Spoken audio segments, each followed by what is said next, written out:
के पास निकलने का रास्ता परमाणु बम ही दिख रहा है।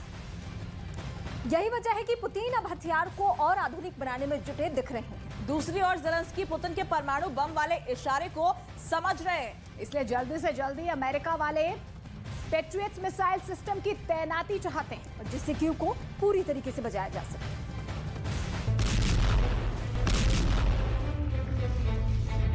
इसमें कोई शक नहीं कि पुतिन को ज़ेलेंस्की ने हथियारों की तबाही के इतने घाव दिए हैं कि पुतिन जीत भी जाएंगे तो उस दर्द को भुला नहीं पाएंगे। चंद घंटों और दिनों में सिमट जाने वाला युद्ध पुतिन के लिए नासूर बन गया है। पुतिन अब इसे फटाफट समेटना चाहते हैं, क्योंकि जीतना सिर्फ यूक्रेन को नहीं है, उसके लिए अपने सैनिकों की जानें भी बचानी जरूरी है। भाड़े के लड़ाकों से लड़ सकते हैं, जीत नहीं सकते। इसीलिए रूस अपने लॉन्ग रेंज बॉम्बर डिवीजन में आमूल-चूल परिवर्तन कर रहा है। रूस के strategic rocket force Topol M missile system को नए RS-24 यार्स में बदल रही है। यार्स के बारे में जो डिटेल हमारे पास है, उसके मुताबिक यार्स मोबाइल ग्राउंड सिस्टम है। RS-24 Yars Topol M missile system का ही अपग्रेडेड सिस्टम है। रूस की इस मिसाइल की रेंज 12,000 किलोमीटर है। यह अमेरिका तक तबाही मचा सकती है। आपको याद हो तो अक्टूबर 2022 में पश्चिम को परमाणु बम की पुतिन ने खुली धमकी दी थी और उसी की तैयारी के तौर पर पुतिन ने यार्स का प्रदर्शन किया था। रूस की सेना ने यार्स अंतर महाद्वीपीय मिसाइल से साइबेरिया के जंगलों में युद्धाभ्यास किया था। रूस अपनी हथियार पॉलिसी में लगातार न्यूक्लियर हथियारों की रणनीति बना रहा है, न्यूक्लियर हथियारों को आधुनिक बना रहा है, इन हथियारों की न्यूक्लियर ताकत को बढ़ा रहा है, न्यूक्लियर हथियारों का ज्यादा से ज्यादा निर्माण कर रहा है। दुनिया में रूस के पास ही सबसे ज्यादा परमाणु बम होने का दावा किया जाता है। लेकिन यूक्रेन जंग में रूस के हथियारों के पुराने होने की पोल खुल गई। इसमें कोई दो राय नहीं कि शीत युद्ध के दौर से ही रूस ने दुनिया के सबसे बड़े न्यूक्लियर का जखीरा खड़ा किया है, लेकिन ये जखीरा बेकार है अगर ये जंग में जीत नहीं दिलाता तो।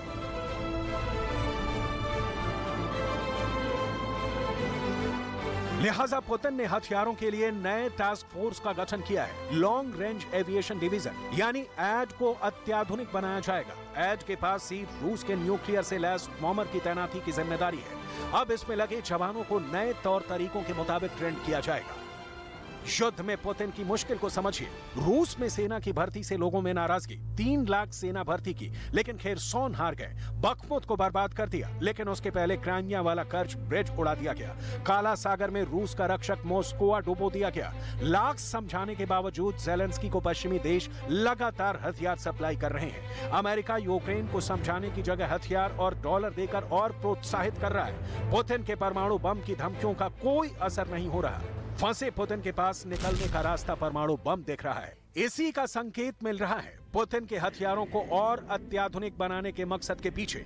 यूक्रेन के प्रेसिडेंट वोलोदिमीर ज़ेलेंस्की पुतिन के परमाणु बम वाले इशारे को समझ रहे हैं। इसीलिए जल्दी से जल्दी अमेरिका वाले पेट्रियट मिसाइल सिस्टम की तैनाती चाहते हैं, जिससे कीव को बचाया जा सके। हालांकि हालिया हमले में पुतिन की मिसाइलों को रोकने में यूक्रेन का कीव वाला एयर डिफेंस सिस्टम पूरी तरह से फेल साबित हुआ है।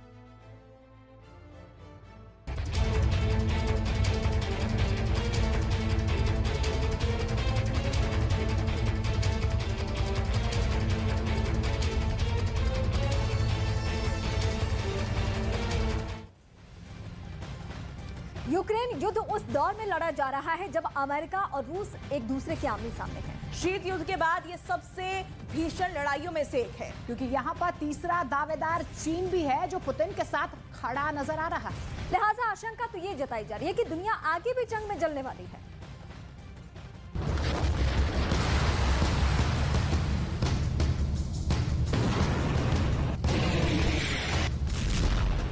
एक बात ये बार बार उठ रही है कि पुतिन के पास मिसाइल है, परमाणु है, हमले की ताकत है। फिर